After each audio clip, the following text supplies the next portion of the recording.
See, y'all would have to understand, I'm going to tell you, you would have to understand what I'm doing in order to, I'll tell you another time. Remember when you called me and said somebody that pulled something off and I'm going to do something to him? And I called you and I said, come out here. And I, when you came out to D.C., remember that? Okay, you came out to D.C. and when you got here, I don't know if you remember, but I told you, I asked you a series of questions.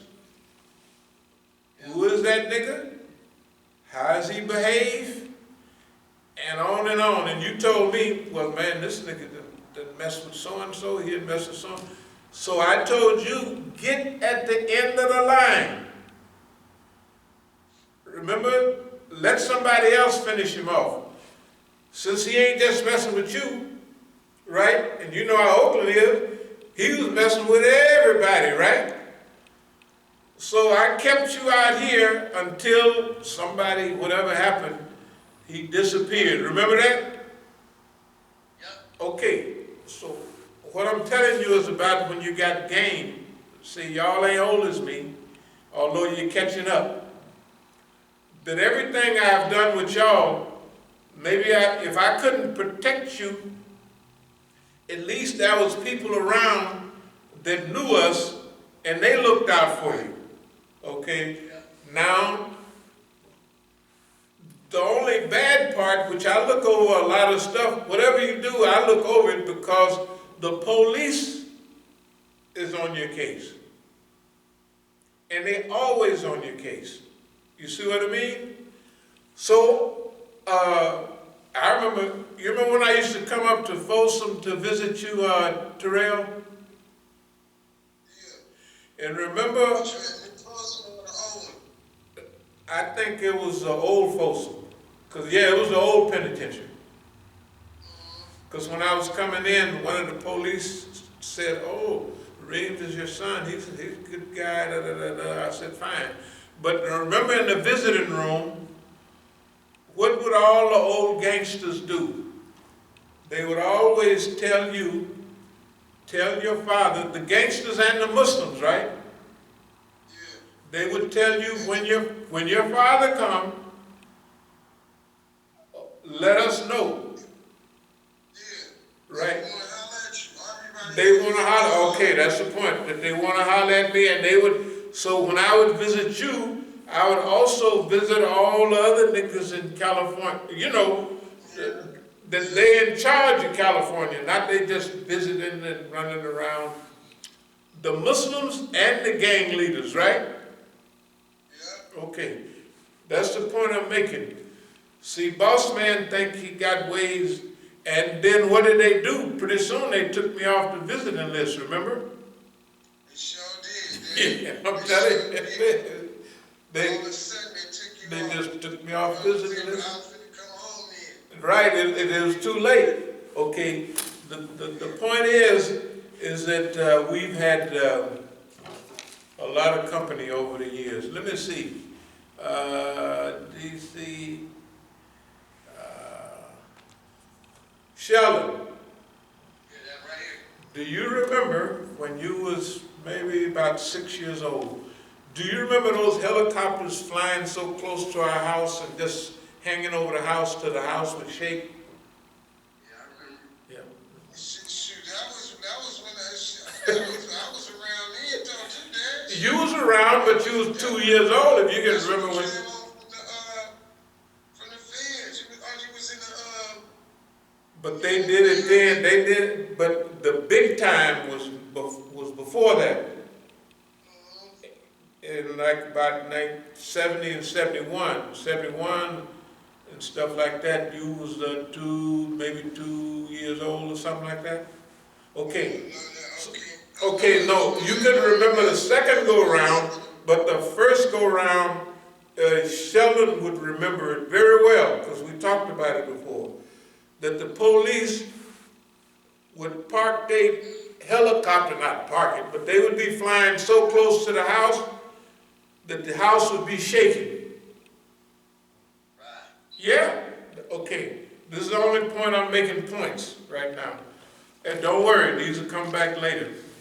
Okay, so Port Susanville, helicopters. Okay, that's basically the few points. Oh yeah, the hospital.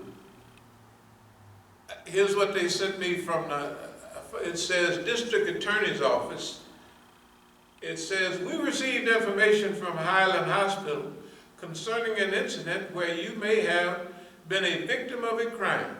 I understand how upsetting such an experience can be and would like to offer assistance in finding resources to help you with the emotional and financial impact in this incident. Okay, now this is from the district attorney's office. They're pretending that they were so worried. Now remember when we was at the hospital, Sheldon, you remember when we was at the hospital? Sure. Yeah. Okay, but you remember when we was in the hospital, when I was in the hospital, right? Okay, I guess he can't hear. That's okay. We'll deal with that one later. I hear you. Take it easy. I hear you. Okay. Now, this is just some general information now. This is one of our newsletters. It says As-Sabiqun policy statement and goals for 2005 for Oakland. Raise funds for property on MacArthur Boulevard.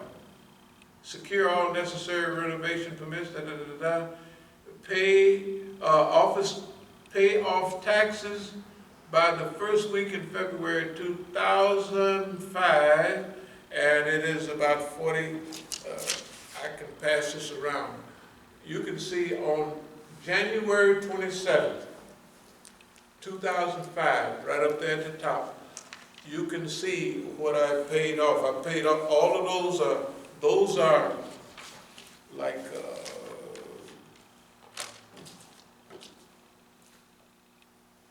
maybe two in cash and one is I see the first one and the third one says 17. Want me to say? yeah. $17,684.86. That's cash. Right. And then the third one is $19,515.59. Right. That's in cash. I don't know what the middle one. The cashier's check is 8,000 or something. Yeah. Might as well say 9,000. 9,000. Okay. Those are you remember when we would have meetings here in those days and we'd say, well, our newsletter at the end had these calculations that we're going to go out to Oakland and we're going to pay the taxes out there. So, because the people wasn't paying the taxes.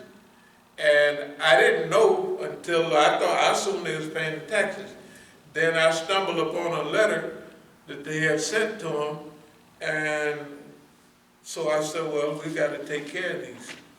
But anyway, Mukhtar told me that I was stealing from the community.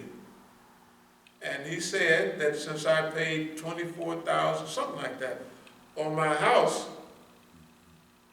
right, on my house, that I was stealing from the community. Okay, I got stacks of Section 8 receipts. In those days, I didn't have an account for myself. I had the Masjid account. So all the money I raised, I just put it in that account. All of it. No matter how much money I made here, there, no matter how much money I made for selling books, and I used to make a lot of money for selling books. All the money I made, I put it in Masjid al-Islam account. And, okay, well, just hold on a minute. I'm talking about our accounts now. in Masjid al-Islam, and I just never had an account for. I had a bookstore account, at this, that, but I never had. We even had one Caravan Hassanan, remember? It wasn't in my name, it was for everybody. Of course, they emptied that boy out. We might have had two. We might have got enough courage to try again after they knocked it over. But the point is that Mukhtar put some pen on the thing and said that Imam Musa is stealing money from the community. Because I had made an announcement that I just paid $24,000 in taxes on the house. Now, it makes no difference that I put over $30,000 in the account for my house. You know that it's registered that this came from Section 8, right? And so he was using that. I'm getting to the point of what the Negroes have been doing now. He used that to say that I was stealing money from the community. He mentioned that we took $50,000 from here out there to pay their taxes, you know what I mean? And that at a fundraiser, I get the guy that was doing the fundraiser, have him come, because I know at two fundraisers, one of them I know I had a $35,000 check from here for them out there to buy a school and to buy property. In other words, Mukhtar drove right past all of this. He drove past all of this. Not just this 1,000 things. Not only, and other people had to, Abdul Malik had to get his own salary. Mukhtar got a salary from me. And that's not our custom. The custom, if you work fi sabilillah.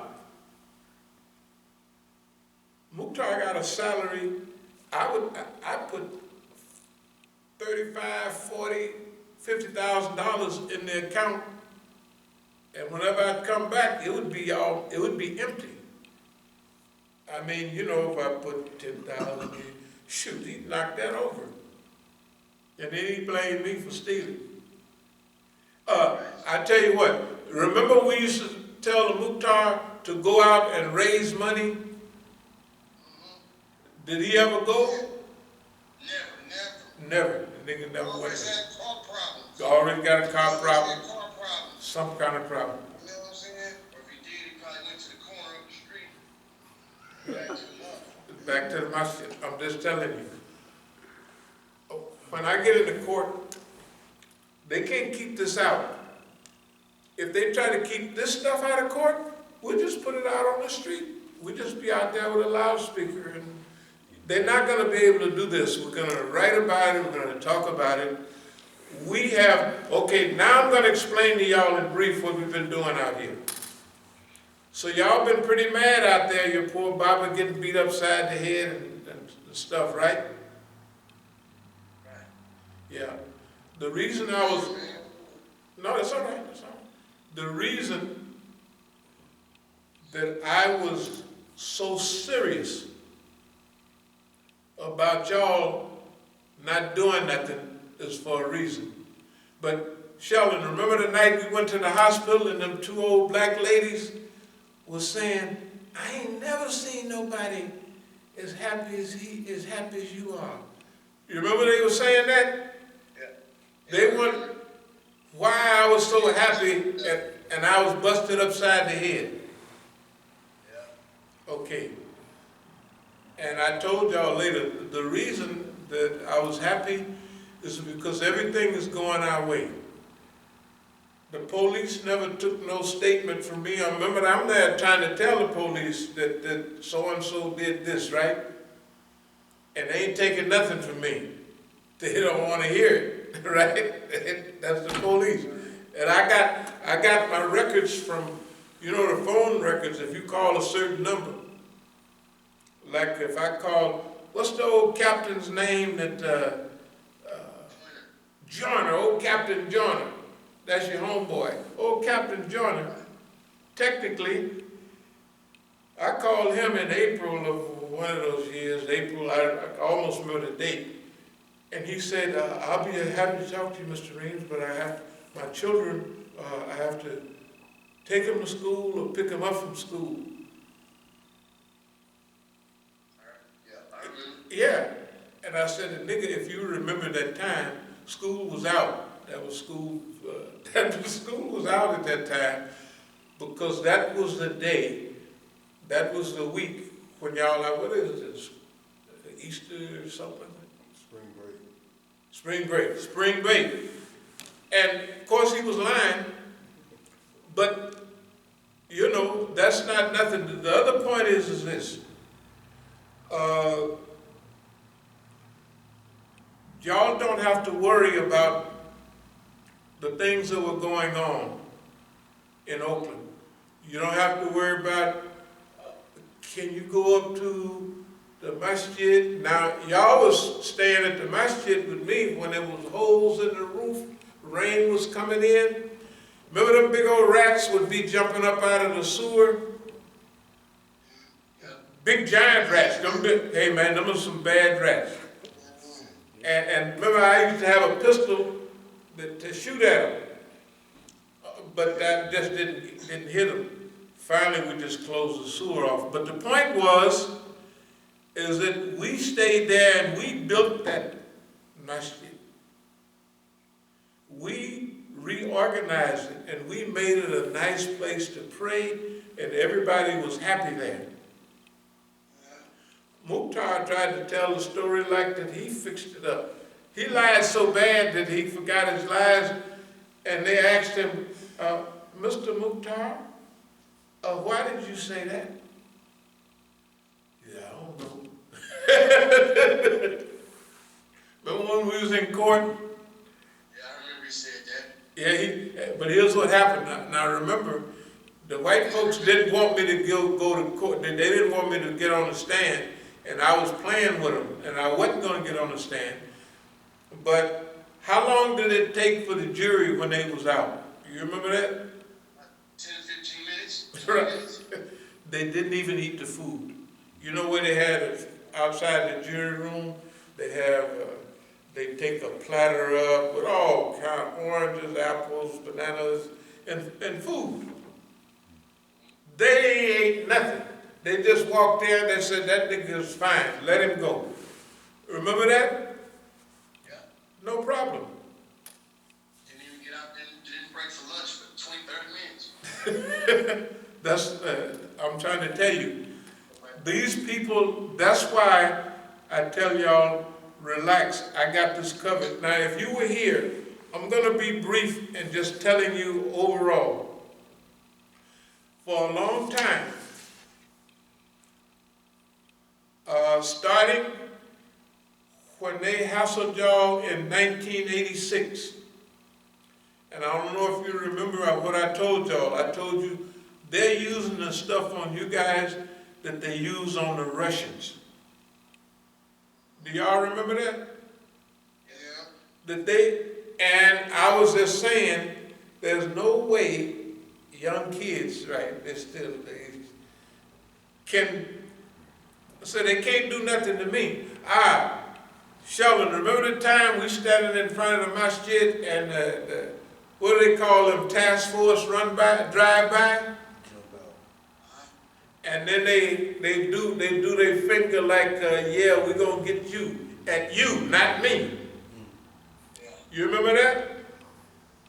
Yeah. Well, how you know they weren't talking about you, Dad? Because there I am, they wasn't talking about me. He was pointing at you. What they gonna do to me? They can't do that to me, remember? Okay, well, think about it. What can they do to me? They used to send niggas to the masjid with tons of cocaine and everything, trying to help me get started again. I tell them, you gotta go. They came there with, remember Terrell, we'd be doing that, and sometimes women was always calling late at night. You remember the time that woman called and she said she looks like Imani, or a model, And she said, well, let me tell you about my vagina. And I hollered at the phone, you can't tell me about nobody in your vagina. And you said, give me the phone. Do you remember that? You were 16, you said, give me the phone and let her tell. And then I might have popped you or something. But anyway, I'm telling you, can you imagine all the foolishness that went on there? And we just smoothed right on through it. Over 40 years. So now here's what we're going to do. When I say we're going to sue the government, we're going to sue the bank, we're going to sue the county, we're going to sue the state, and guess what? After we finish them, we're going back to the federal government. From 1971. Here's why. Let me explain. Now, you don't have the transcript, but I got the transcript here. They say that they searched your mother, then they took her to jail when we came from Mexico. And they said that they didn't pat me down. Now, when we used to travel, a lady would always carry a gun, because, you know, we're in Mexico, you know. So they found a gun in her purse when we was coming back. And then they say, we're going to take you back and search both of y'all. But the people saw that the police patted me down before we went back there, right? That's why in the court, my lawyer asked him, did they pat you down? Did you pat the man down before you took him in the back? He said no, because if he would have patted me down, I couldn't have no drug, unless he pulled the drugs out right then, right? I'm telling you, the feds gave that case to me, and after we went to the jail, they didn't have nothing for your mother. So they went back, according to the transcript, I don't know if I read it to y'all, and they went in the garbage can and they found the stuff that was in the room where Marilyn was, right? Here's the point. The police set us up, and your mother was so upset. And you know, a mother have a love for her children. So I said, I'm leaving, and you can go down there and say, you know, whatever you want to say. And they let her, because remember, everybody was pointing at me, just a big old me.